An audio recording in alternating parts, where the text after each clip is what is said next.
The carriage hit the cobblestones hard. It was not a gentle arrival. The iron wheels cracked against the uneven street like a warning, and the people of Antwerp moved aside without being asked. They knew what that crest meant. The dark blue shield with the silver hawk, 2 wings spread wide, painted on the carriage door.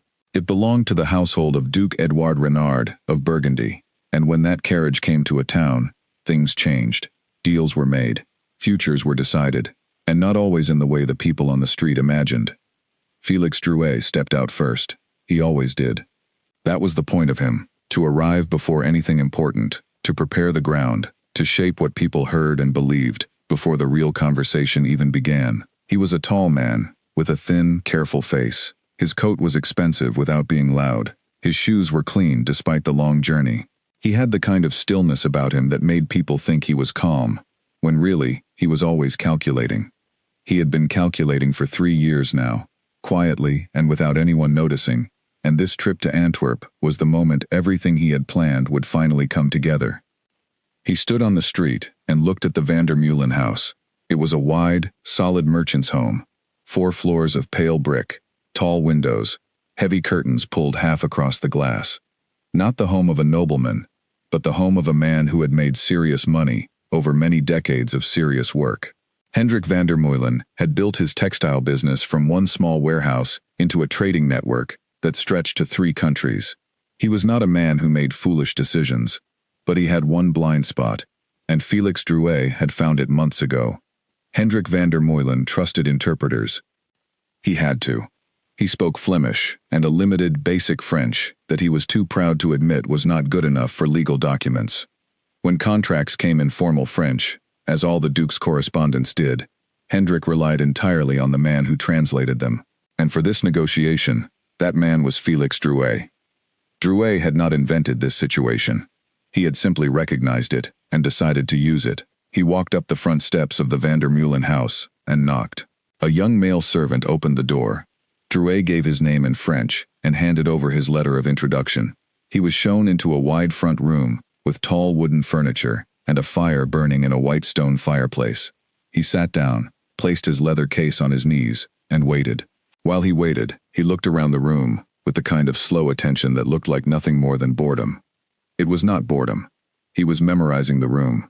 He always memorized rooms. Hendrik Vandermeulen came in after 8 minutes. He was a thick-shouldered man in his late 50s, with gray hair, cut close to his head, and a face that showed everything he had worked through in life. The early mornings, the arguments over prices, the years of building something real. He shook Drouet's hand firmly and sat down across from him. They exchanged pleasantries through Drouet's smooth translation of his own French thoughts into serviceable Flemish, and then Hendrik called for tea, and then the door opened. That was when Lotte Brouwers came in. She came in carrying the tea tray. That was all she did. She carried a tray with a white pot, 2 cups, a small dish of sugar, and a plate of thin biscuits. She set it on the low table between the 2 men, moved each item into its place, with the practiced quiet of a woman who had been doing such things for a very long time, and then she stepped back to stand near the wall. She did not speak. Drouet did not look at her. To him, she was part of the furniture, a maid, near 50, in a plain gray dress with her dark hair pulled back and a few threads of gray at her temples. She was the kind of person that men like Felix Drouet never considered a threat. He would not make that mistake again after this week. But he did not know that yet. Lotte stood near the wall and listened. She was good at listening. She had been good at it her entire life, and her life had given her more reason to practice than most. She had grown up in Alsace, right where France met the German-speaking world, and she had learned early that the person in a room who understood more languages than anyone else knew had a certain quiet power. She had never used that power for anything, except protecting the people she cared about. She had never needed to. She needed to now. Drouet was speaking French to himself, which was not unusual for a man reviewing his thoughts while politely waiting for the host to pour tea. But what he said under his breath, very low, while Hendrik was busy with the teapot, was this. He said it in French, clearly, without concern, because why would he be concerned? He said that by the time the signing was done, the textile holdings would be in the account at the Brussels bank before the end of the month, and Gerard would have the transfer papers ready. Lotte did not move. She did not look at him. She poured nothing and touched nothing. and gave no sign at all that she had heard. But she had heard every word. And she knew exactly what it meant, because she had been listening to the French correspondence being read aloud in this house for 2 weeks. And she knew what the Duke's letters actually said. She knew what the Duke wanted. And what Drouet had just described was not what the Duke wanted. That evening, when the house was quiet, and dinner was long finished, and Hendrik had gone to his study, and Clara had gone upstairs to read, Lotta sat in the small room off the kitchen where the household staff ate their meals, and she thought very carefully about what she had heard, and what she could do with it. She thought about what would happen if she said nothing. Clara would marry a man whose representative had already decided to take her family's assets and move them into his own hands. The Duke himself might not even know. The marriage contract would be built on a translation that had been quietly, expertly changed. Clara would go to Burgundy believing one thing. The papers would say something else. By the time anyone understood what had happened, it would be too late. Lotta thought about what would happen if she told Hendrik. Hendrik was a proud man. If she walked into his study tonight and said that his interpreter was lying, he would ask how she knew. She would say she had heard Drouet speaking in French. Hendrik would wonder why his maid understood French well enough to catch what his interpreter had said. He would ask questions she did not want to answer, because the answer would take too long, and the real problem, Drouet, would disappear before Hendrik finished being surprised. She thought about Clara. Clara van der Meulen was 22 years old. She was not naive. She was careful and observant, and she read books that women of her time were not expected to read. She had learned a little French on her own, from primers. Enough to get the shape of a sentence, but not enough to catch the turns inside it. She had told her father she wanted to review the Duke's letters herself, and Hendrik had let her, and Drouet had sat beside her, and translated each sentence with the smoothness of a man who had practiced being believed. Clara had trusted the words she heard. She had no reason not to. That was the part that made Lotte the most angry. Not Drouet's greed. She had seen greed before, and knew what it looked like. What made her angry was that he had sat next to that young woman, and looked her in the face, and told her things that were not true. And Clara had nodded, and asked careful questions, and trusted him completely, because she had been taught her whole life that certain kinds of men were trustworthy, and certain kinds of women were supposed to listen. Lotta picked up a small piece of paper. She picked up a pen. She began to write. She wrote in French, because this letter was going to someone who read French. She wrote slowly, because she wanted every sentence to be exactly right. She did not write about her feelings. She did not write about how angry she was, or how worried she was about Clara. She wrote facts. She wrote the date of a specific letter from the Duke. She wrote what that letter had said. She wrote what Drouet had told Hendrik it said. She wrote the difference between the two. She wrote what she had heard Drouet say under his breath in the front room that afternoon. She wrote it exactly, word for word, as she had heard it. Then, she wrote the name she was writing to. She was writing to Duke Edouard Renard. She had never written to a duke before. She had never written to any member of the nobility. She was a maid in a merchant's house in Antwerp, and she was writing a letter to a French duke to tell him that his own representative was lying to him. She knew how this would look to most people. She knew that most people, if they found out she had done this, would say she was overstepping, or confused, or inventing things to make herself seem important. She wrote the letter anyway. When it was finished, she read it 3 times. She changed 2 sentences. She read it again. Then she folded it carefully, sealed it with the plain wax she kept for her own letters, and put it under her mattress. She lay down on her narrow bed in the dark and stared at the ceiling. She had a letter. She did not yet have a way to send it that would not go through Felix Drouet's hands. She would need to find one. Outside, the city of Antwerp made its usual nighttime sounds. The distant bells of a church, the creak of boats on the canal water, the low voices of men finishing a late shift at the docks. The fog was thick tonight. It pressed against the windows and made everything feel closer and heavier than it really was. Inside the house, upstairs, Clara was still reading. Lotte could see the thin line of light under her door as she passed down the hallway on her way to bed. She paused for a moment outside that door. She thought about knocking. She thought about telling Clara directly what she had heard. She did not knock. Clara was sharp and brave, but she was also 22 years old, and she was standing at the edge of the most important decision of her life. If Lotte walked in right now and said the words out loud, Clara would want to act immediately. and if Clara acted before Lotta had any way to prove what she was saying, Drouet would simply deny it. A maid's word against an interpreter's word was not an even contest. Lotta knew that. She needed something more than her word. She needed the Duke himself to understand what was happening. She walked to her room, closed the door, and sat in the dark. She was already planning the next step. 3 days had passed since Drouet arrived. In those 3 days, he had been in this house every morning, sitting across from Hendrik at the long dining table that had been cleared of everything except 2 cups of coffee and a stack of documents. He translated. He smiled. He answered questions in both directions with perfect smoothness. He was, by every measure a person without Lotta's particular knowledge would have, an excellent interpreter. Lotta watched him every day. She brought coffee. She removed plates. She was completely ordinary, and he never looked at her twice. Each day she heard a little more, and each day the picture became clearer. Drouet was not working alone. He had a partner in Brussels, a man named Gerard, whom Drouet referred to only by that first name. Gerard had access to a banking arrangement that would receive the transferred assets from the Van der Meulen estate. The transfer was to happen quietly, written into the contract as a standard administrative clause that Hendrik, who did not read formal French, would never notice. It was very well designed. Drouet had clearly been planning it for a long time. What he had not planned for was Lotta. On the 4th day, Lotta learned from one of the dock workers, the brother of the kitchen boy, who sometimes came by with deliveries, that a letter sent to Burgundy from Antwerp would normally take 5 to 7 days by the post, longer if the weather was bad. She did not have 5 to 7 days. The contract was being discussed for signing at the end of the following week. She needed another way. She thought about it all through the afternoon and into the evening. Then, at dinner time, when she served the table, she heard something that changed everything. Drouet mentioned, casually, that the Duke himself might travel to Antwerp before the signing. He said it as if it were only a small possibility, barely worth noting, but Lotta noticed. She noticed the way Drouet said it, with a small, controlled tightness around his eyes, that told her this possibility was not small to him at all. It was something he was worried about. The Duke coming in person was not part of the plan.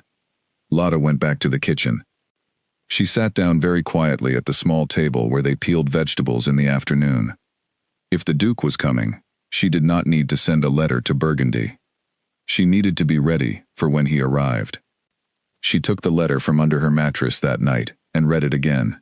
It was still right. Every word was still accurate. She resealed it and put it in the pocket of her second dress, the one she wore on her half-days off, so it would always be with her and never with her uniform. Then she waited. She was very good at waiting. The fog outside was thick again that night, pressing against the glass, making the candle on her windowsill look like a small fire burning at the bottom of a gray sea. She listened to the city. She thought about the letter in her pocket. She thought about Clara upstairs with her book. She thought about Hendrik in his study, going over numbers he trusted, not knowing that the most important number, the one being quietly moved while he slept, was not in any of his books. She thought about what kind of person does nothing when they know the truth. She decided, not for the first time in her life, that she was not that kind of person. Whatever came next, she was going to do something about it. She just needed her moment. And the moments, she had learned, had a way of arriving when you were ready for them. She put out the candle, pulled her blanket up, and lay in the dark. In 4 days, everything in that house was going to change. She was the only one who knew it. The morning Felix Drouet brought the first full draft of the contract to the Van der Meulen house. The fog had finally lifted. The sky over Antwerp was a pale, clear blue, and the canal at the end of the street caught the early light and held it in thin, shifting lines. It was the kind of morning that made people feel like good things were coming. For most of the people in that house, that feeling was going to be tested before the day was done. Drouet arrived at 9 o'clock sharp. He was carrying a leather case, as he always was, but it was heavier today. Inside it were 12 pages of formal contract, written in the kind of French that was designed to be difficult to question. Long sentences with carefully nested clauses, where the meaning was buried under layers of correct-sounding language. Hendrik van der Meulen had spent the previous evening sitting with his own notary, a quiet older man named Pierre, who had handled all of Hendrik's Belgian business for 20 years, trying to go through the earlier draft. But Pierre did not read formal French at the level these documents required, and he had admitted as much to Hendrik with the quiet embarrassment of a man who hated admitting limits.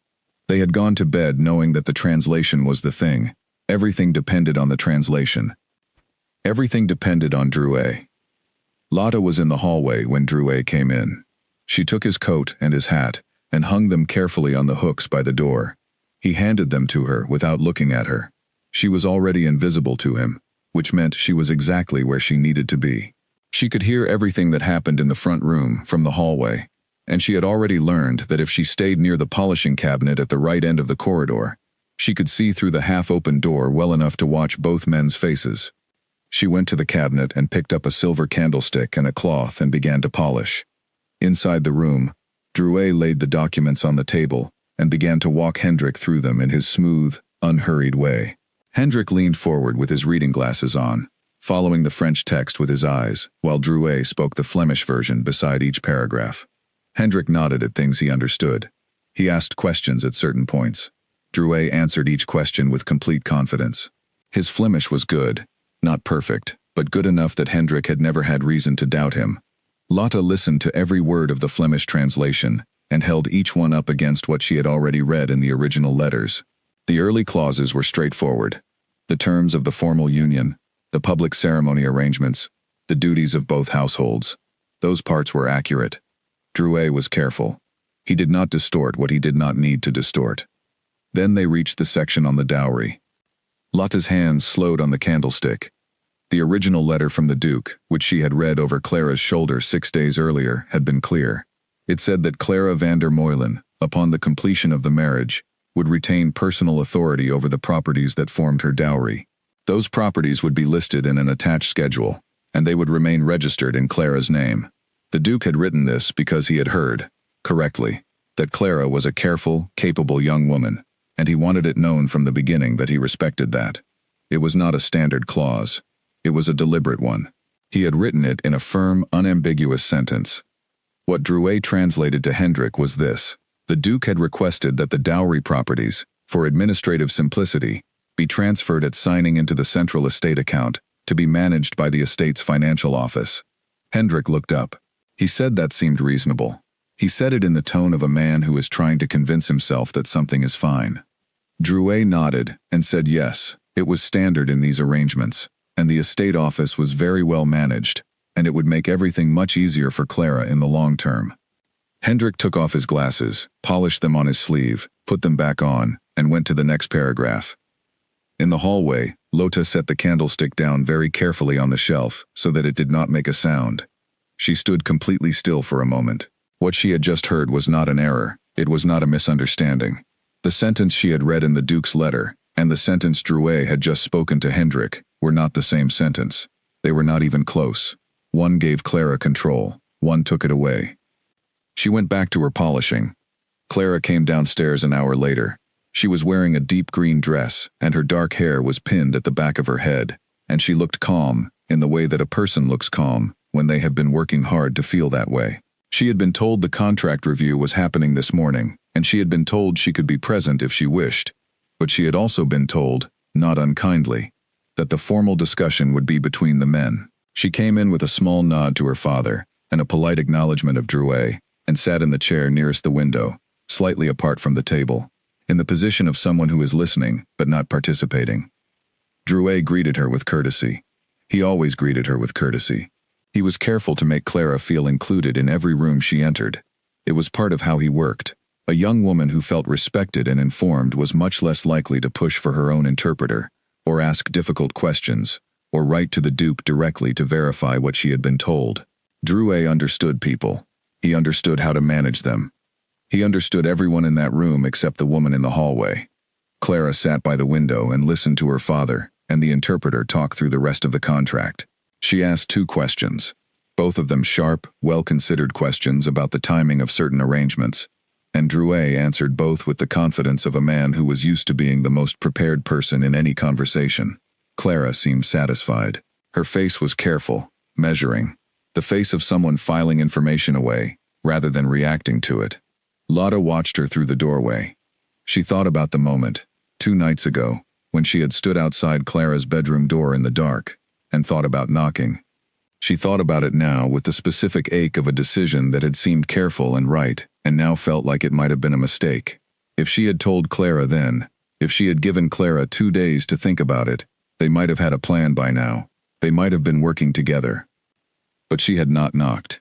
And now it was morning, and the contract was on the table, and the Duke had not yet arrived, and Lot still had no way to get her letter to him without going through the city's postal system, which would take too long, or through someone she could trust completely, which was a very short list. She thought about who was on that list. There was the kitchen boy, Willem. He was 15, and loyal to the house but not experienced in the kind of errand she was considering. There was Pierre, Hendrik's old notary, who could not read French well enough to understand the problem. There was the laundry woman, who came twice a week and whose husband worked at the Merchants' Exchange near the harbor. The Merchants' Exchange. Lotta's hands stopped moving. The Merchants' Exchange was where correspondence was sorted and sometimes privately held for travelers and visiting businessmen. If the Duke was coming to Antwerp, there was a real chance that a letter addressed to him and held at the exchange would reach him directly, before he came to the house and before Drouet had any opportunity to manage his arrival.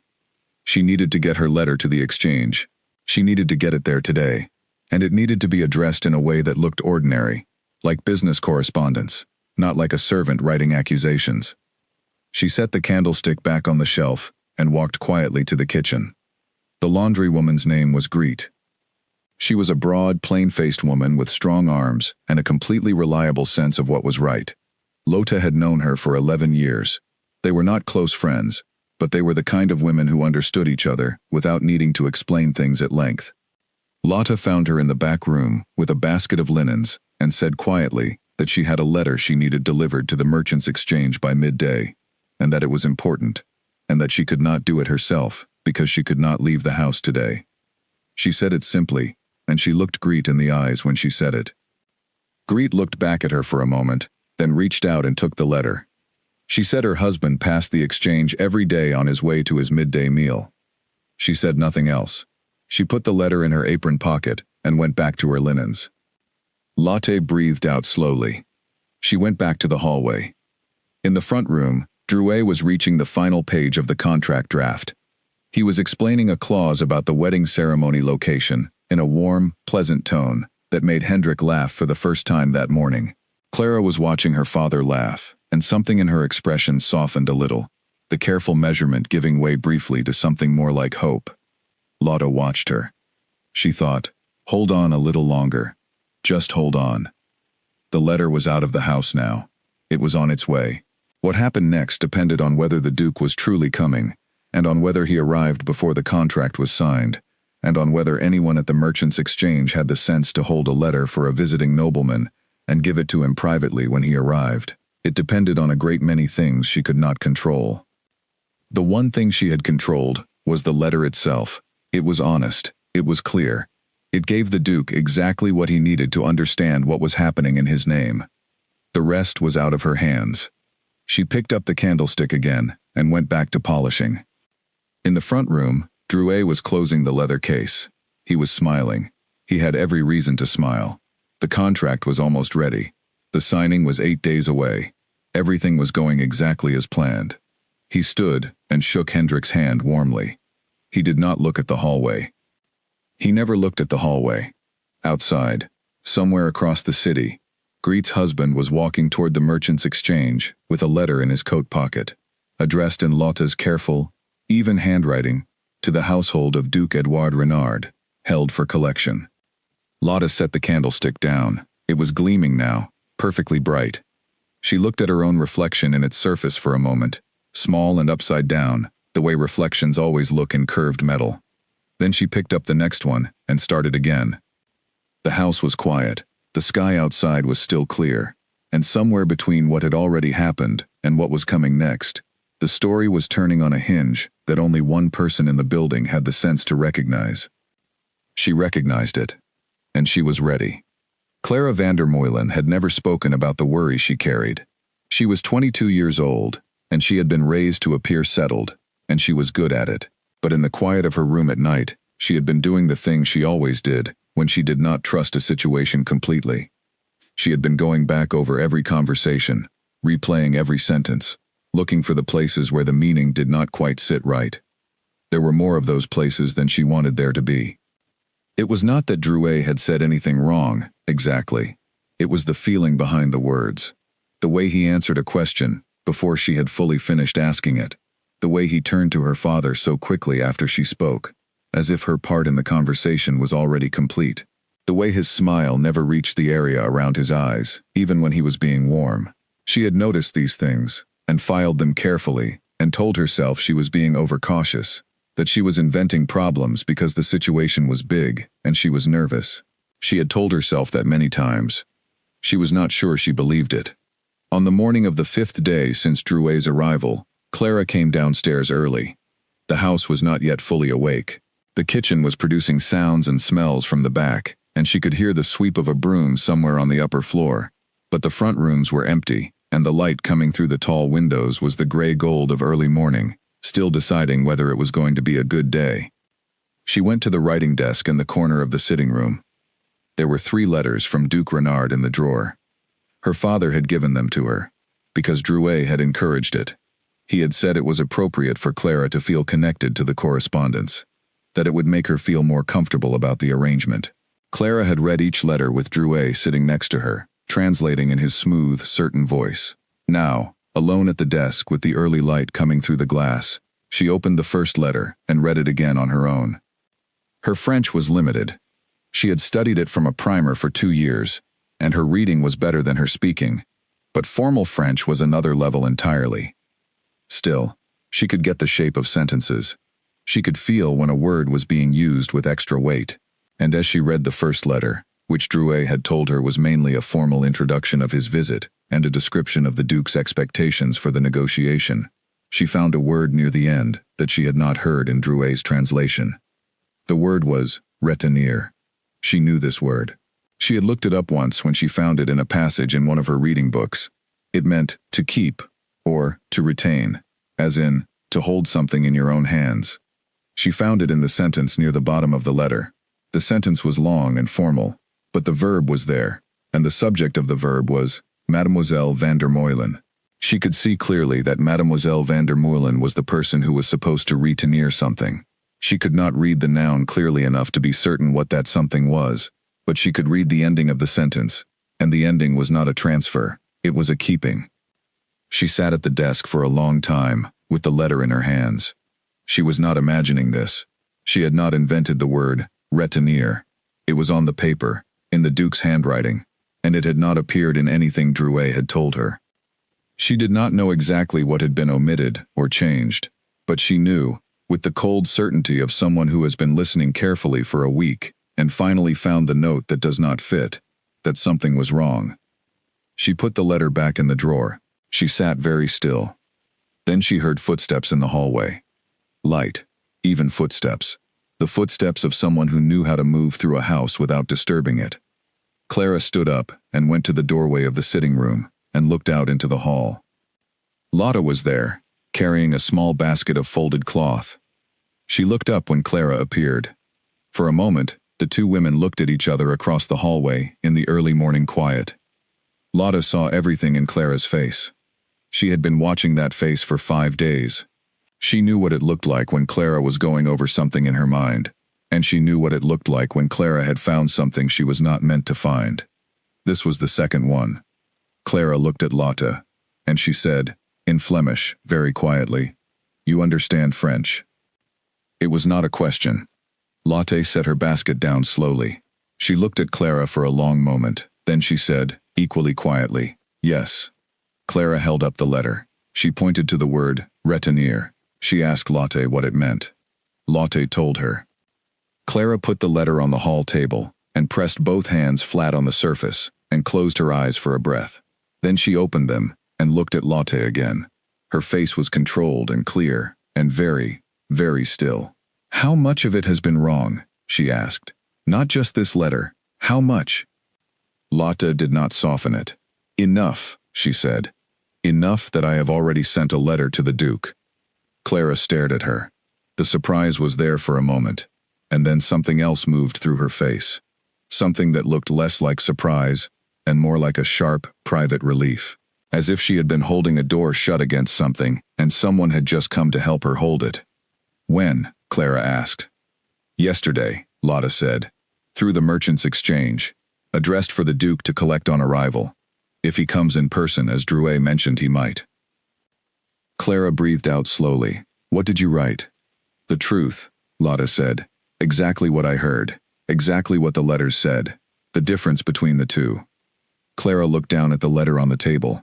Then she picked it up and folded it and put it back in the pocket of her dress. She looked at Lotte with the expression of a woman who is making a decision in real time and has just finished making it. I won't tell my father, she said. Not yet. Not until we know if the Duke comes. Lotte nodded. That is what I would do. If the Duke doesn't come, Clara said, we need another plan. I know, Lotte said. They stood in the hallway in the early morning light, a young merchant's daughter and her family's maid, and they did not say much else, because there was not much else to say. They both knew what was at stake. They both knew who was standing in the way. And they both knew that the next several days were going to require them to act completely normally, to give nothing away, to carry on as if nothing was different, while everything was different. Clara picked up the basket Lotte had set down and handed it back to her. Thank you, she said. It was a simple word, and Clara said it simply, but the weight it carried was not simple at all. Lotte took the basket. She nodded. She walked down the hall toward the stairs. That afternoon, Drouet came to the house again. He was not expected until the following morning, but he arrived at 2:30 with a smaller envelope and a smooth explanation that he wanted to confirm one date in the preliminary schedule before finalizing the document. Hendrik received him in the front room. Lotte served coffee. Clara came in and sat near the window, as she usually did. Drouet was as easy and confident as always. He talked about the date. He talked about the weather, and how much better the roads to Burgundy would be by spring.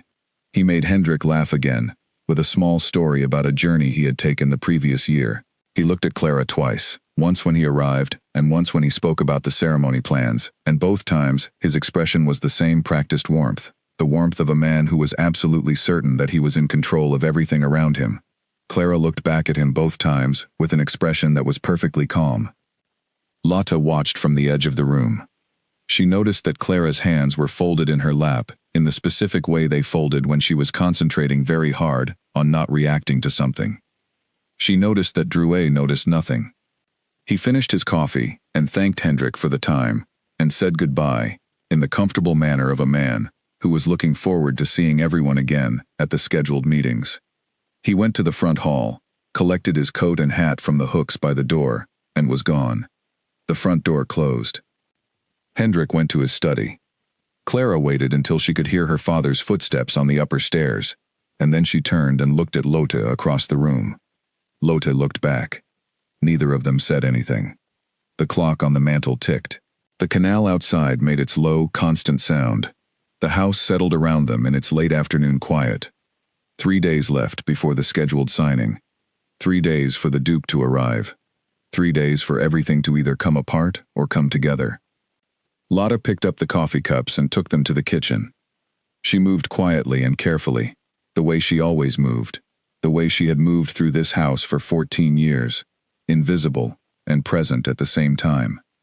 She was not invisible to the one person who mattered tonight. And that, she had decided, was enough.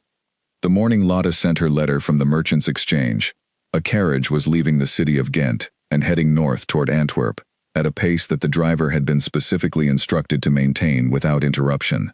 Inside the carriage, sitting straight-backed against the padded seat, with a journal open on his knee and a pair of reading glasses pushed slightly down his nose, was Duke Edouard Renard.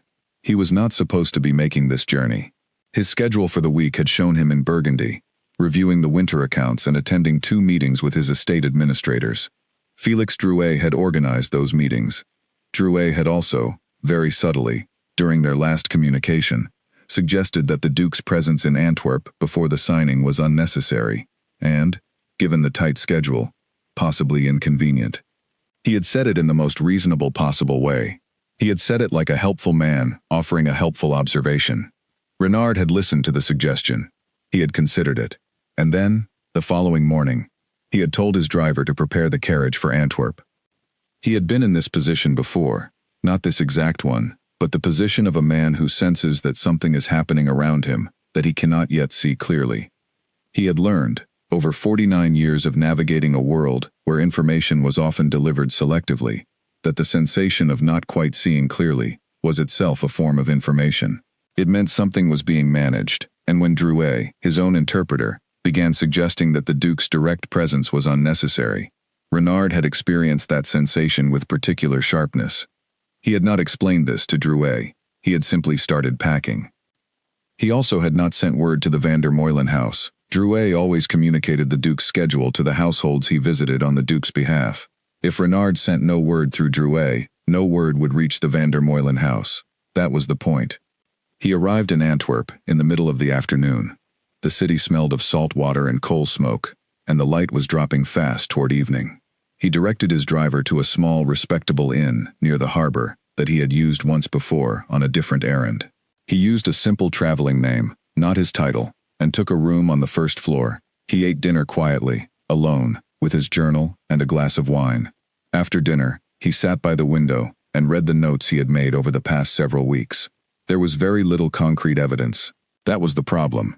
What he had was a feeling, and one indirect report from another merchant in Brussels who had mentioned, with apparent casualness, that a man named Drouet had been seen twice near the offices of a financial agent who was known to handle private asset transfers. The merchant had mentioned it as a piece of news, not as an accusation. He might not have even thought it was important, but Renard had written it down. He stared at the window and thought about Drouet. Felix Drouet had been in his service for 6 years. Before that, he had worked for 2 other households in the French nobility, both of whom had recommended him warmly. He was brilliant at his job, fluent in 5 languages, precise in his translations, impeccable in his conduct. He had handled negotiations with 3 other families in the past 2 years, without any complaint from anyone. Or without any complaint reaching Renard, which was not the same thing. Renard took his glasses off and rubbed his eyes. He thought about what he actually knew, and what he believed, and the gap between the two. He had come to Antwerp because of a feeling and one piece of second-hand information. He had no proof of anything. Drouet could explain away the meeting in Brussels without effort. A man of his intelligence would have 3 reasonable explanations ready before the question was finished. What Renard needed was something more specific, something that could not be explained away. He did not know yet that it was already on its way to him. The next morning, he went early to the Merchants' Exchange.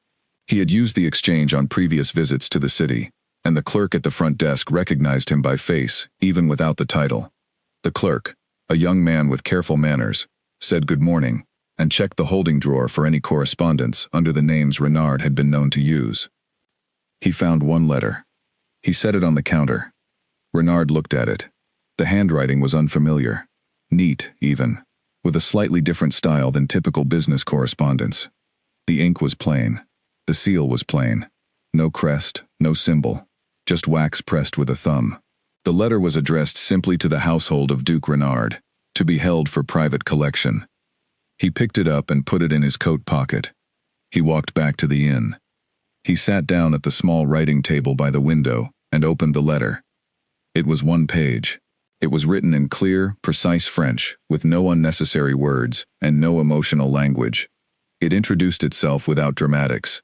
The writer described herself as Lotte Brouwers, a household maid in the employment of Hendrik van der Meulen of Antwerp, a woman who had grown up near Alsace and spoke French as well as her first language. She stated plainly that she had been present during multiple translation sessions conducted by Monsieur Felix Drouet, and that she had observed significant differences between the Duke's original letters and the translations Drouet had provided. She then gave 3 specific examples. Renard read the first example. Then he stopped and got up and went to his case and found the copy of the original letter she was referencing. He always kept copies, and he read the relevant section. Then he sat back down and read what she said Drouet had told Hendrik. He read the comparison twice. Then he read the second example, then the third. He set the letter down on the table. He sat back in his chair and looked at the ceiling for a long moment. He was a man who prided himself on careful thinking. He did not jump to conclusions. He did not react before he had considered the full picture.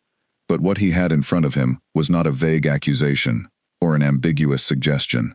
It was a direct comparison between his own words he had written himself and knew by heart, and the words a woman hiding in a hallway had heard his interpreter speak in their place. The differences were not translation choices, they were not matters of interpretation.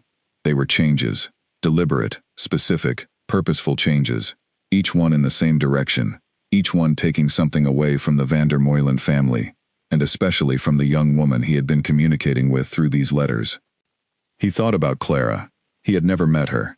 He had read her father's descriptions of her, and he had seen, even in the language of those descriptions, which had been translated by Drouet, a sharpness and a quality of character that he had found genuinely appealing. He had taken the care to write that clause about her retaining authority over her own properties, because it had seemed to him important to make that clear from the beginning. He had written it deliberately, and Drouet had looked at that deliberate sentence and changed it into its opposite. Renard stood up. He walked to the window and looked at the street below, the morning traffic, the carts and the people, and the ordinary morning life of a city going about its business. He thought about what Drouet would do when he realized the Duke had arrived in Antwerp unannounced. Drouet was intelligent, and he was calm under pressure. He would have an explanation ready. He might even be able to explain away each of the 3 examples Lotta had written down, if he was given the chance to do so one at a time, in a setting he could control. Renard could not give him that chance. He needed to see it happen in real time. He needed to be in the room when Drouet translated, and he needed a way to know, in that room, whether what he was hearing was what he had written. He needed someone who spoke French and Flemish in that room with him. He thought for a moment, then he picked up his pen and wrote a short note. He folded it and sealed it and called down to the innkeeper for a messenger, which cost him a small coin and took less than 10 minutes to arrange. The note was addressed to a notary in Brussels named Raymond Aumont. Aumont was one of the few men in Renard's professional life that he trusted in the specific way required for this kind of situation, not with warmth, but with the absolute certainty that Aumont would do exactly what was asked, correctly, without elaboration, and that he could be in Antwerp by the following morning if pressed. He pressed him now. The letter said, "Travel to Antwerp immediately. The reason will be explained on arrival. Bring paper, both languages. Say nothing to anyone." He sealed it and gave it to the messenger and then sat back down at the window. He read Lotte's letter one more time. He thought about the fact that she had written it knowing she had no authority to do so, that she had written it while living in a household where one wrong word could cost her a position she had held for 14 years, that she had written it in a language she had learned as a child in a border town, and she had written it with the clarity and confidence of someone who was completely certain of what they had seen and heard, and who had decided that the person who needed to know about it was the Duke himself. He thought about what it meant, that of all the people in that house, the notary who could not read formal French well enough, the father who trusted his interpreter, the daughter who was sharp enough to sense the problem but had no way to prove it. It was the maid who had done something about it. He folded the letter and put it in his coat pocket, next to his heart. He was going to need it. Tomorrow, Raymond Aumont would arrive. Tomorrow afternoon, Renard would send word to the van der Meulen house that he had come to Antwerp in person, and would like to attend the next translation session as an observer. He would call it a standard practice of his, which it was not, but it would be by the time he was finished.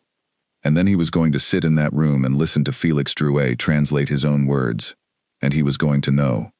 Outside the window, the city moved on.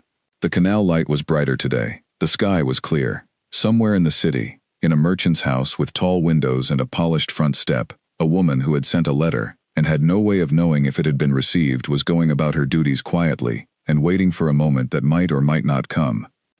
Renard was going to make sure it came. He stood, straightened his coat, and went to find breakfast. He had a great deal to prepare before tomorrow. Raymond Aumont arrived in Antwerp at 7 in the morning, 2 days after Renard's note reached him. He came alone, by hired carriage, with a single case, and the specific expression of a man who had learned over many years that when a duke wrote, "Say nothing to anyone," that instruction should be followed precisely. He was 60 years old, lean and dry-voiced, with the patient, unhurried manner of someone who had spent decades in rooms where important decisions were made, and had observed enough of those decisions to be permanently unimpressed by the people making them. He and Renard met in the inn's private dining room at 7:30, over coffee that was better than expected, and bread that was not. Renard laid out the situation in clear, sequential order, the way he always explained things that mattered. No drama, no editorializing, just the facts in the order they had occurred. He showed Amant the letter from Lotta Brouwers. He showed him the original documents from his own correspondence. He showed him the specific passages in question. Amant read everything without speaking. He took exactly as long as the reading required, and no longer. Then he set the papers down and picked up his coffee and said, in his dry, flat voice, that this was either a very carefully constructed lie, designed to discredit a trusted interpreter, or it was exactly what it appeared to be. Renard said he had considered the first possibility at length. Amant asked what had convinced him it was the second. Renard said, the specificity. A woman who wanted to invent accusations against an interpreter would write something general and emotional. This woman had written 3 precise comparisons, each one citing specific language from specific letters, each one describing the exact difference between what was written and what was spoken. That level of detail was either the work of someone with an extraordinary capacity for fabrication, or someone who had actually been there and heard exactly what she said she heard. Amant considered this. Then he said, "And you believe she heard it?" Renard said, "I believe she heard it." Amant nodded slowly. He put his coffee down. He said he would be ready for whatever was required. The plan was straightforward. Renard would send a note to the Van der Meulen house that morning, informing Hendrik that he had arrived in Antwerp a few days ahead of the scheduled signing, and would be honored to attend the next document review session in person. He would frame this as a sign of personal interest and respect, which it was, in a sense. He would mention that he was bringing his personal notary to observe, as was his practice in important negotiations. That last part was not his practice, but it would become his practice for the next 12 hours. The note was sent by mid-morning. Hendrik's response came back within the hour, an enthusiastic, formal welcome, the kind of response a father writes when the man his daughter is supposed to marry arrives personally and unexpectedly, and the father is trying very hard not to show that he is extremely pleased. The session was scheduled for that afternoon, at 3 o'clock. Renard sent no word to Drouet. He spent the hours before 3 o'clock preparing. He went through every document again, marking the specific passages he wanted tested. He and Amant went through the procedure carefully. Amant's role was simple. He would sit beside Renard, take notes in both French and Flemish, and afterward his notes would serve as a precise record of what had been translated and what had not. He would say nothing during the session, unless Renard addressed him directly. He would show nothing on his face. Amant said he could manage that. Renard believed him. At 10 minutes before 3, they arrived at the Van der Meulen house together. Hendrik came to the door himself, which was a sign of how much the occasion meant to him. He was red-faced with the effort of appearing calm, and he shook Renard's hand with both of his own, and spoke in warm, rapid Flemish. He introduced his daughter, who had been standing in the hallway behind him, composed and careful, and slightly pale. Renard greeted Clara with simple courtesy, and something in her face shifted when he spoke. A small movement, almost imperceptible, the kind of thing you only catch if you are paying the particular kind of attention that Lotte Brouwers had taught the Duke to pay. He was paying it. He was shown into the sitting room. He noticed the door to the hallway was slightly open. He noticed the silver candlesticks on the hall cabinet, perfectly polished. He noticed the woman standing near them. He did not look at her directly. He had not been told what Lotte Brouwers looked like, but he had been told she was a woman near 50 with careful eyes, and the woman near the hall cabinet fit that description entirely. He noticed that she was already holding a polishing cloth. He noticed that she positioned herself at a precise angle to the sitting room door. He took his seat. 3 minutes later, Felix Drouet arrived. Drouet came through the front door with his usual composure, but Renard, who was watching carefully for the first time, saw the fraction of a second in which Drouet's face changed when he walked into the hall and found the Duke already there. It was a very small change. Most people would not have caught it. Renard caught it. It was the movement of a man who had planned for every contingency except the one that was currently sitting in the chair. Drouet recovered immediately. He greeted Renard with warm and appropriate respect. He greeted Amant with professional courtesy and asked, with perfect ease, in what capacity Monsieur Amant was attending. Renard said Amant was his personal notary, and was there to observe and keep record. Drouet said that was perfectly reasonable, and took his own seat and set his case on his knees. He looked calm. He was very good at looking calm. Renard opened the session by saying he had a few points in the existing draft he wanted to review before moving forward. He said this pleasantly, as if it were a matter of simple thoroughness. He had the documents in front of him. He had one page marked with a small pencil line in the margin, the page with the dowry clause. He read the clause aloud in French. He read it exactly as he had written it. Then he looked at Drouet. He said, "Please translate that for Hendrik." Drouet translated it. Renard heard the Flemish words and could follow them only partly. His Flemish was not strong, but he could follow enough to hear that the sentence Drouet produced did not contain the word that should have been at its center. To his right, Almont's pen was moving. Renard said nothing. He went to the next marked passage. He read it in French. He asked for the translation. He listened. He moved to the next one. He did this 5 times, and each time, Almont wrote down exactly what was said in both languages, and each time the translated version moved in the same direction, away from what the Duke had written, and toward a version that served someone else's interests entirely. After the 5th passage, Renard set the document down. The room was quiet. Hendrik was looking at the documents on the table. Clara was sitting near the window with her hands folded, and Renard noticed that her folded hands were very still. Renard said, in a tone that was completely even, "I would like to check one thing." He opened his case. He took out his own original letter, the one Lotta had cited in her note, and placed it on the table. He pointed to the relevant paragraph. He said, "Can you read this sentence aloud in French, then translate it for us?" Drouet looked at the letter. He read the sentence in French. He translated it. He translated it the wrong way.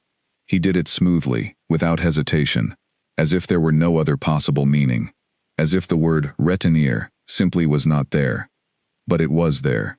It was right there on the page, and Almont's pen recorded both, the sentence as written and the sentence as spoken. Renard closed the original letter. He sat back in his chair. He looked at Felix Drouet. Drouet looked back at him. Something had changed in his face. Not panic. Drouet was too controlled for that. But a new kind of stillness. The stillness of a man who is calculating very fast and finding that his options are fewer than they were 60 seconds ago. He stood up. He walked out of the sitting room, past the half-open door, past the hall cabinet, past the woman standing near it. He did not stop. He did not look at her. But as he passed, he said, very quietly, in French, "The letter was received." Behind him, he heard nothing. But when he glanced back from the far end of the hallway, Lotta Browers was no longer looking at her candlestick. She was looking at him, and she was not polishing anything. She was holding the cloth in both hands, and for the first time since he had arrived, she looked like a person who had just been told that what she did had mattered.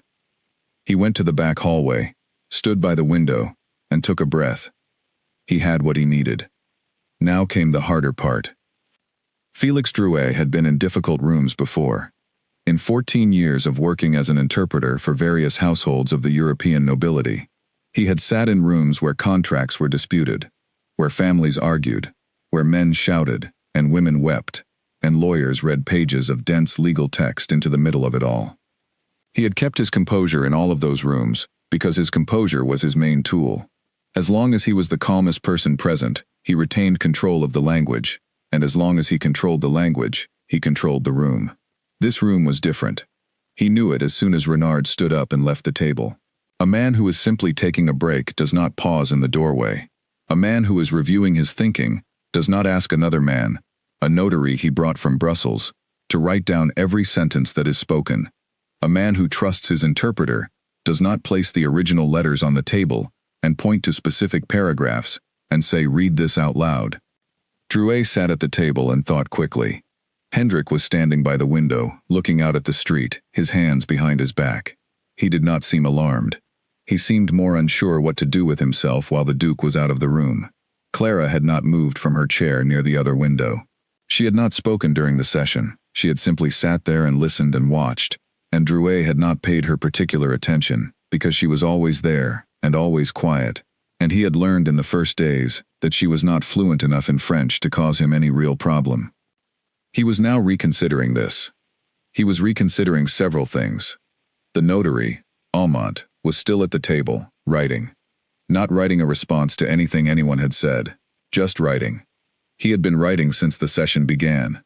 Drouet looked at him and thought about what that written record contained, and for the first time in 3 years, he felt the specific cold sensation of a plan beginning to come apart. Renard came back into the room after 5 minutes. He sat down. He put his hands flat on the table. He looked at Drouet directly and said, in French, that he wanted to review the session they had just conducted. Drouet said of course, his face as smooth as he could make it. Renard said he had noticed some differences between the translations he had heard and the text in his original letters. He said it without emphasis, the way a man says something that he knows is the most significant thing he has said all week and does not need emphasis to make it land. He said he wanted to understand those differences. Drouet prepared his first response. It was already fully formed. He said that translation was never a perfect science, that formal French and Flemish had structural differences that required interpretive choices, and that he had always prioritized clarity for the recipient over literal precision. Renard listened to this completely. He did not interrupt. When Drouet finished, Renard said, "That is a reasonable general statement." He then asked about the specific clause he had read at the start of the session, the one about Clara's properties. He asked Drouet to explain, specifically, the interpretive choice that led to the translated version being the opposite of the original. There was a silence. The word opposite was the word that changed the room. Not different, not altered, not imprecise. Opposite. Drouet said the clause was complex, and the legal terminology had multiple possible readings. Renard said, "The word retenir has one meaning." Another silence. Drouet said that in context, the intent could be read either way. Renard said, "I wrote it. I know the intent." Hendrik had turned away from the window. He was looking at Drouet now, with the particular expression of a man who has been told something uncomfortable and is deciding how uncomfortable to allow himself to be. Clara had not moved, but her hands, which had been folded in her lap, had released slightly, the way hands release when a person is no longer holding something back. Drouet tried once more. He said that he had served the Duke's household faithfully for 6 years, that he had handled sensitive negotiations on many occasions without complaint, and that a single disputed clause in a complex document did not constitute. Renard said, "It is not a single clause." He put Almont's notes on the table. He placed them beside the original letters. He said, still in the same quiet, even tone, that he would be happy to go through the comparison together if Drouet wanted to explain each one. Drouet looked at the notes. He looked at the letters. He looked at Renard. For the first time since Renard had known him, Drouet had no response ready. He tried one more direction. He said there were outside factors that Renard was not aware of, and that certain arrangements had been made in advance with the best interests of both families in mind, and that if the Duke would allow him to explain in private. Renard said, "No." He said it simply, without the quiet that the rest of the sentences had carried. Just no. And then he said what Drouet had been waiting to hear, the sentence that ended everything, the sentence that Drouet had been calculating against since Renard had walked back into the room. He said, "I know about the account in Brussels. I know the name Gerard, and I know that the transfer of assets you arranged would have had nothing to do with this estate and nothing to do with this family." The room became completely still. Hendrik stepped forward from the window. Drouet sat for one moment longer at the table. Then he stood. He did not make a scene. He was too intelligent for a scene. He straightened his coat. He said, with the last of his composure, that he had served well and would submit any formal response in writing. Renard said he would not be submitting anything in writing through any channel connected to this negotiation. Drouet said he understood. He picked up his case. He walked out. No one stopped him. No one called for anyone to stop him. He walked through the door and down the front steps of the Van der Meulen house and into the street. The door closed behind him. In the sitting room, no one spoke for a moment. Then Hendrik said, in Flemish, "What just happened?" He said it not as an accusation or a demand. He said it the way a person says something when they are genuinely trying to catch up to a moment that moved faster than they expected. Clara looked back at him. She had been completely silent through the entire session, but when she spoke now, she did it with the same quiet certainty she had used in the hallway with Lotte 4 days ago. She told her father what had happened.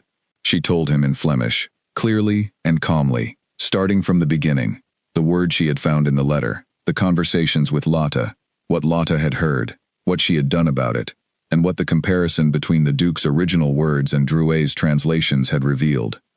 Hendrik listened. His face moved through several expressions, none of them comfortable. He asked twice if she was certain of specific things, and both times she said yes.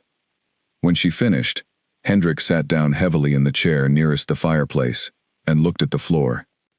He was a man who had built everything he had on the basis of knowing who to trust. The realization that he had been trusting the wrong person, not out of foolishness, but out of the reasonable faith that a man recommended by a duke would behave with honor, was a specific kind of difficult. It was not the grief of a fool. It was the grief of a careful man who had been betrayed anyway. Renard waited. He was good at waiting in rooms where people needed a moment. After a while, Hendrik looked up. He looked at Renard.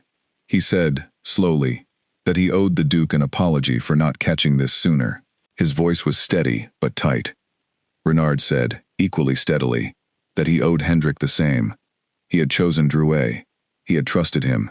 The responsibility for what had been done in his name was also his. Hendrik looked at him for a long moment. Then he nodded, once, the nod of one serious man acknowledging another. Clara had been watching both of them. She looked at Renard now, with the careful, measuring attention she had been using all week, the attention that weighed what was real against what was being performed. Renard did not perform sincerity. He either said what he meant or he said nothing. She decided he had meant it. She looked at the door to the hallway. She said, Lotte should be here. Her father looked up. He asked what Lotte had to do with this. Clara said, everything. She stood up and went to the hallway door and opened it fully. Lotte was exactly where she had been all afternoon, near the cabinet at the far end of the hall.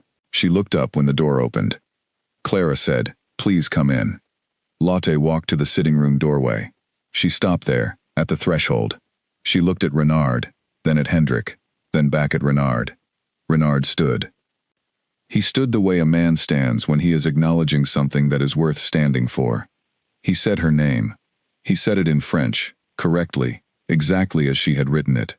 He said that he had received her letter, and that he had read it, and that every word of it had been precisely accurate.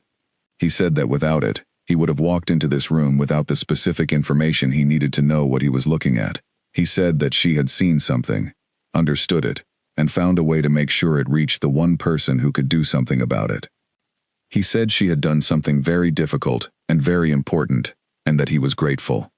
Hendrik van der Meulen was looking at Lotte with an expression that was hard to read, but deep. He was looking at her the way a man looks at someone he has known for a long time and is seeing, for the first time, all at once. He had known her for 14 years. She had been in his house, in his hallways, at the edges of his rooms, and he had not once, considered that she was the kind of person who could do what she had just done. He said her name, too. He said it simply.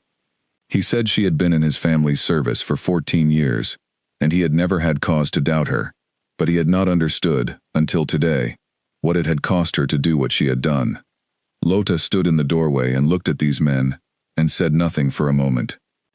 Then she said, in French, for the Duke, and then again in Flemish, for Hendrik, that she had done what needed doing, and she was glad it had mattered. That was all she said. Clara, standing beside her, put one hand briefly on her arm.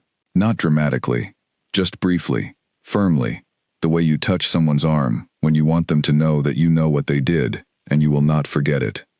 Lotte looked at her. Something passed between them that was too particular to name and too real to miss. Outside, the city was going dark. The canal light was fading. Somewhere across Antwerp, Felix Drouet was walking toward whatever came next for him, alone, without his case, which he had left at the bottom of the van der Meulen front steps in his hurry to leave.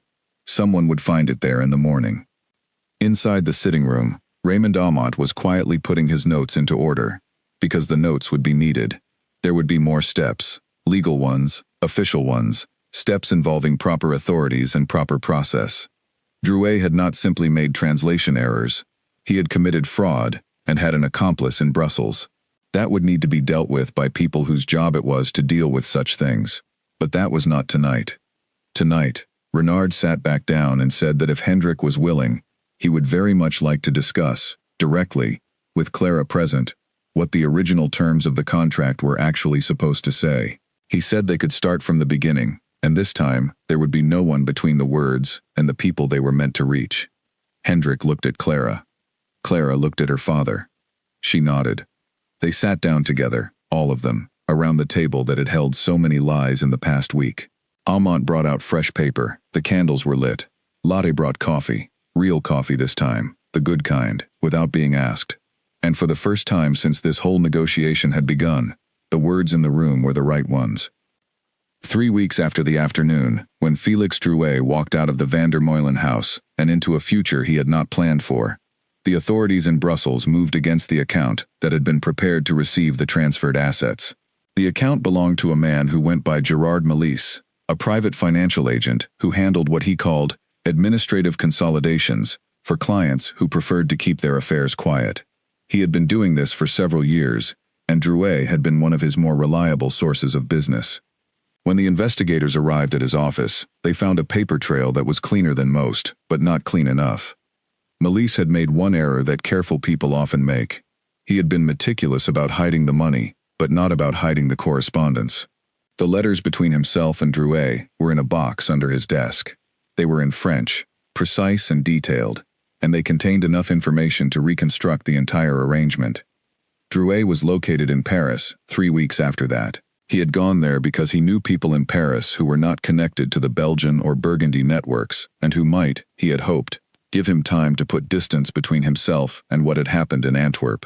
He had not put enough distance. He was identified and brought back for questioning and then for a formal proceeding. He gave several explanations over the course of 2 months. None of them survived the documents. He was convicted in 1889, almost 2 years after the afternoon in the Van der Meulen sitting room. But none of that happened right away. What happened first was the slower, quieter work of putting things right, the days of careful renegotiation, the new contract drawn up in both languages with a notary who had no connection to Drouet and no incentive to distort anything. The slow recalibration of trust between two families, who had nearly been separated by a deception they had not even known was happening. Renard stayed in Antwerp for 11 days. He spent the first 3 of those days in the Van der Meulen house, working through the contract properly, sentence by sentence, with Almont translating and Hendrik's old notary Pierre present as a second witness. It was slower and more careful than any negotiation Renard had conducted in years. He did not hurry it. Hendrik did not hurry it. Clara sat at the table this time, not in the chair by the window, at the table, and she asked questions, and this time her questions were answered in Flemish by Almont, checked against the French original, and confirmed. Clara asked about the dowry clause. She asked it directly, looking at Renard, not at anyone else. Renard said, "The original clause stands.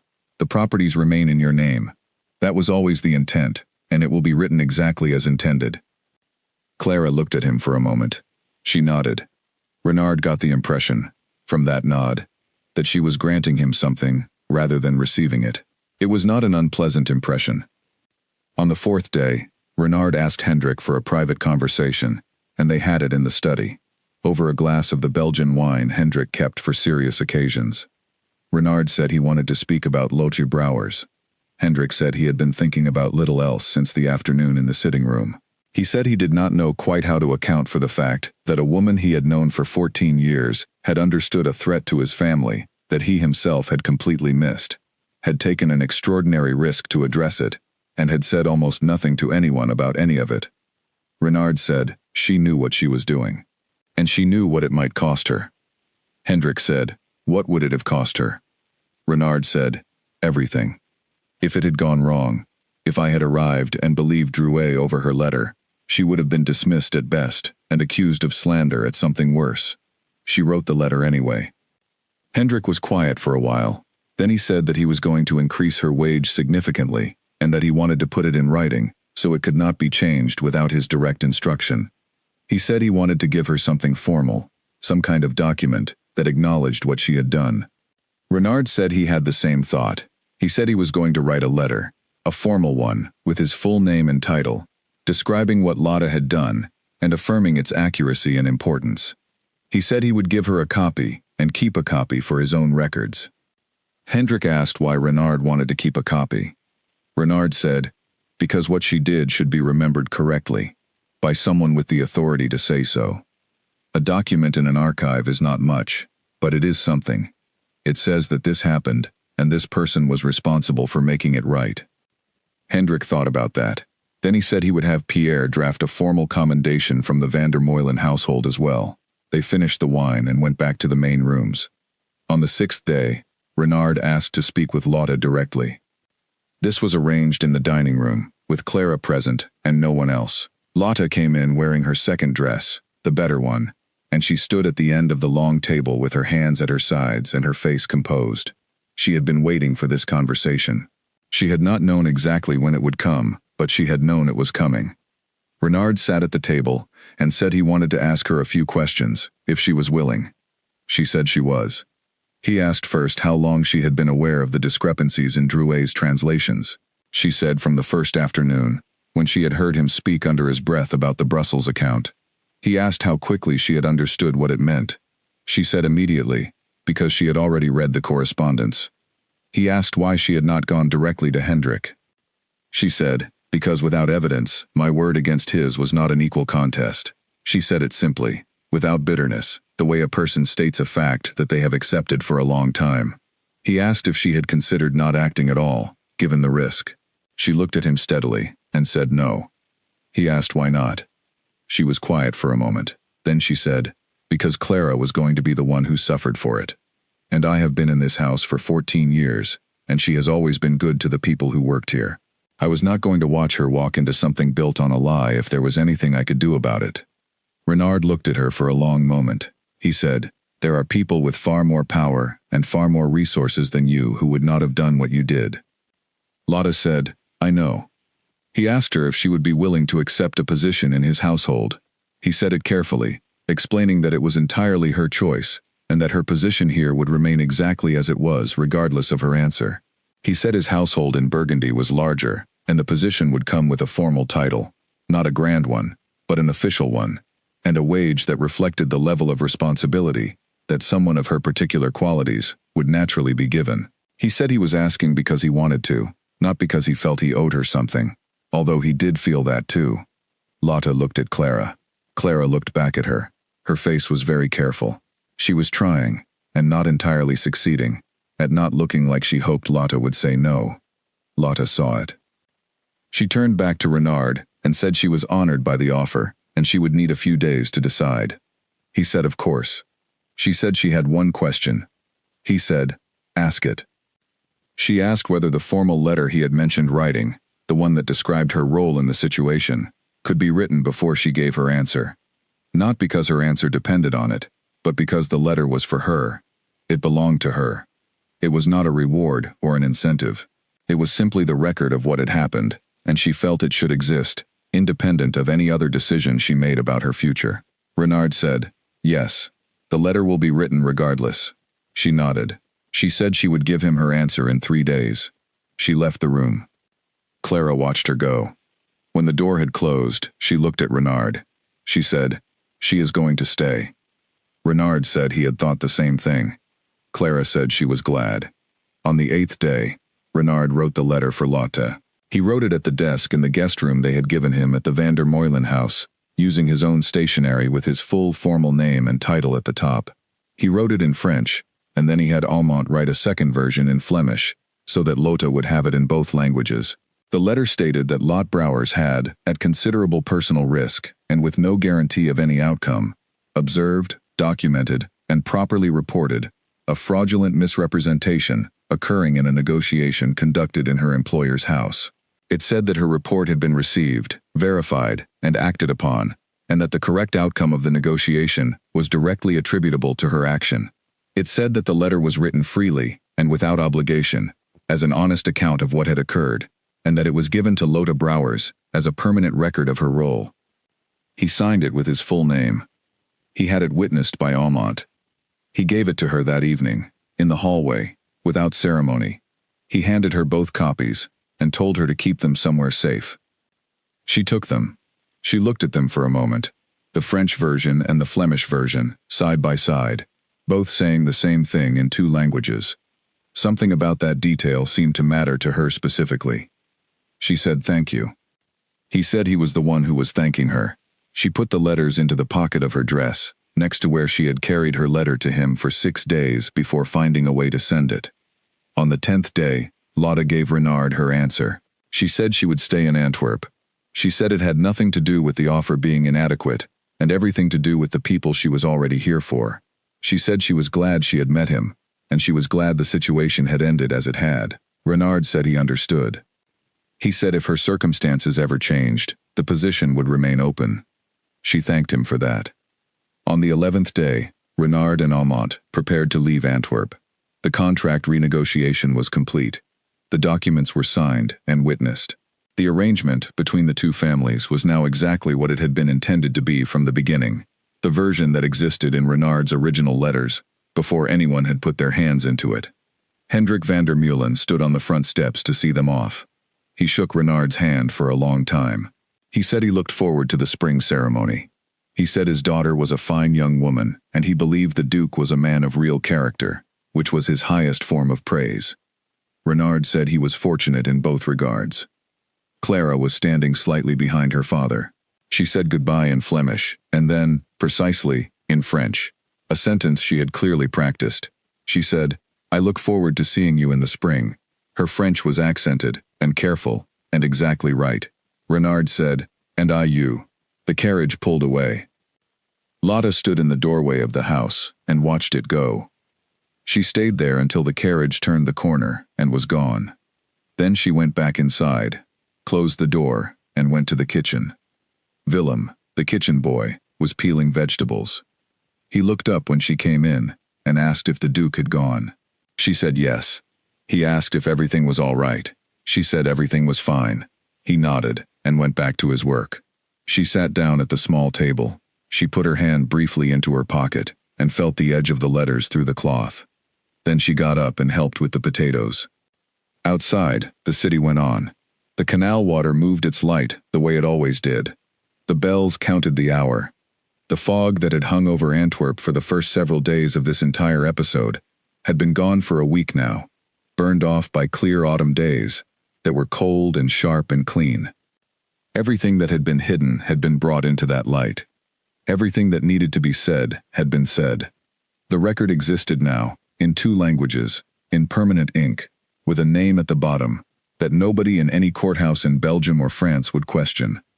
And somewhere in a study in Brussels, in a box that investigators would find without difficulty, a correspondence existed that would take 2 years to become a conviction, but would, eventually, get there. The truth had a way of catching up. Lotte had always believed that. The winter came in quickly that year, colder than expected, and the van der Meulen house pulled its heavy curtains tight against the wind off the harbor. Clara continued her French studies in the evenings, no longer from a primer but from actual letters, new ones, arriving once a week from Burgundy, translated now by a qualified notary in the city whom Hendrik had hired on Renard's recommendation. The translations were accurate. Clara checked them herself. The formal marriage ceremony between Duke Edouard Renard and Clara van der Meulen took place in the spring of 1888, in the cathedral in the city of Bruges, which was considered neutral ground between the Belgian family and the French house. The weather that day was the kind that Belgium occasionally produces in May, cool and clear, with the light coming at an angle that made the old stone buildings look as if they had been polished from the inside. The ceremony was attended by members of both households, several official representatives from the Burgundy estate, and a modest number of guests who had been carefully chosen by both families. It was not a large ceremony. Neither Renard nor Hendrik had wanted large. They had both seen enough of the kind of arrangements that surrounded large occasions to know that the size of a celebration and the quality of what was being celebrated were not the same thing. The papers were signed on the morning before the ceremony, in a private room in the cathedral's administrative building, with Almont present as Renard's notary and Pierre present as Hendrik's. Every clause was read aloud in both languages. Every clause was what it had always been supposed to be.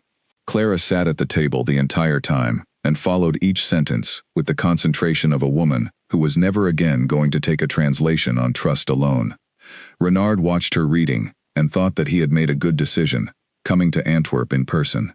Not just because of what it had revealed, but because of what it had shown him about the people in that house. The father, who had built something real and cared about it honestly, and the daughter, who was sharp and careful and entirely herself, and the woman in the hallway, who had looked at a situation that was too large and too dangerous for her to address, and had addressed it anyway. He had met many educated men in his life who had done considerably less. After the signing, before the ceremony, Renard asked for a few minutes alone with Lotte.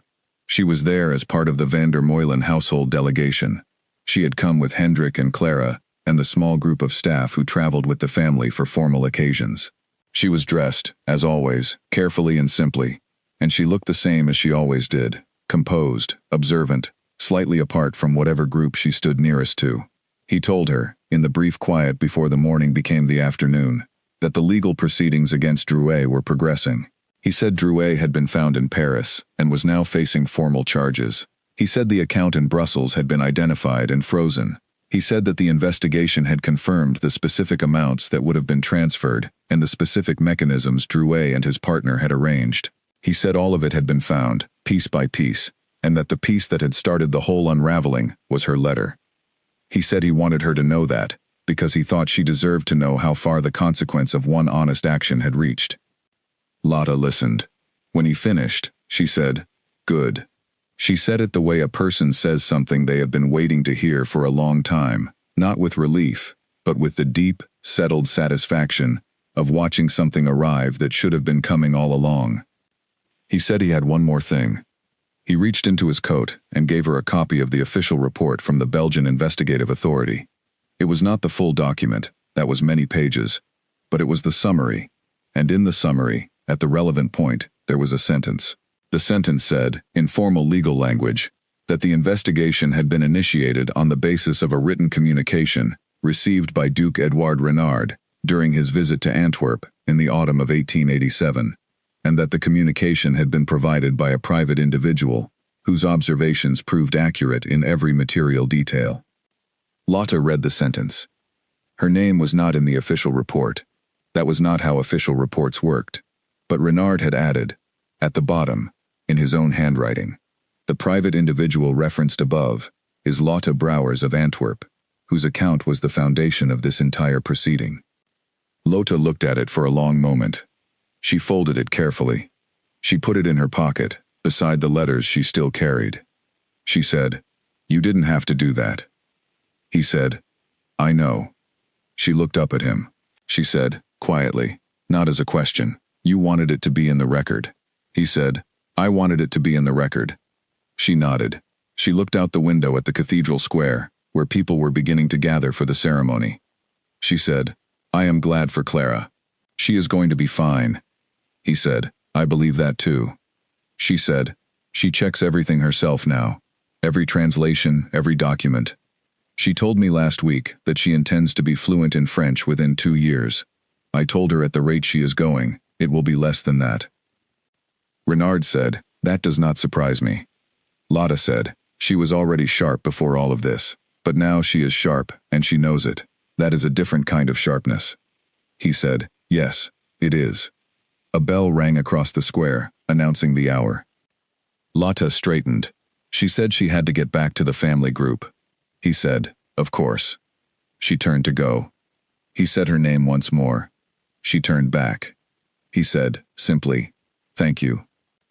She looked at him for a moment, with the expression of a woman who has been thanked by people with very little authority, and now was being thanked by a duke, and found that it felt, at its center, exactly the same. Something genuine, offered from one person to another across the space between them. Nothing more and nothing less. She said, "Look after her."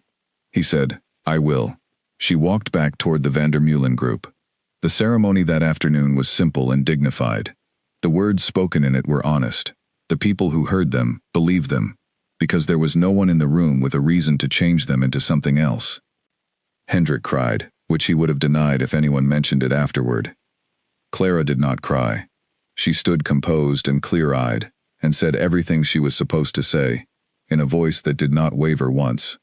She had practiced her French vows herself, in the evenings, alone, and she delivered them without error. Afterward, in the reception that followed in the cathedral's adjoining hall, with wine and conversation, and the formal photographs that were beginning to be fashionable for important occasions, Clara came to find Lot before she did anything else. She walked straight through the room to where Lotta was standing near the wall, which was where Lotta always stood at such things. She said, "How did it look?" Lotta said, "It looked exactly right." Clara said, "And the vows? Was my French correct?" Lotta said, with the small, dry precision that was her particular form of warmth, "It was correct, and it was better than correct. It was yours." Clara looked at her.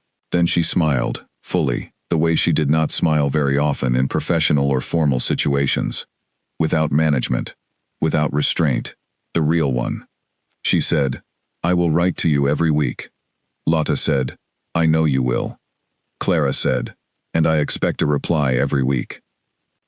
Lotta said, "You will have one." Clara squeezed her hand once, and then she was pulled away by her husband and by the movement of the afternoon, and the room carried on around her, in the way that rooms carry on after the important moment has already passed. Lotta stood near the wall and watched. She thought about the autumn.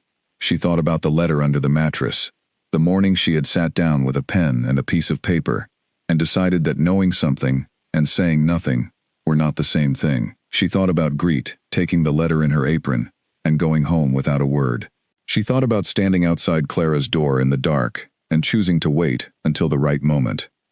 She thought about the word retenir, sitting in a letter in a desk drawer, in a house in Antwerp, waiting for someone to notice it.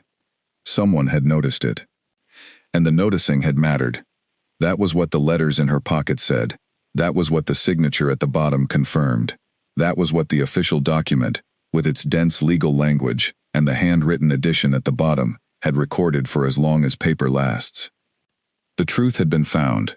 The right people knew it. And the day had come out in the open, clear and uncomplicated, the way truth does when it finally gets the room to stand up straight.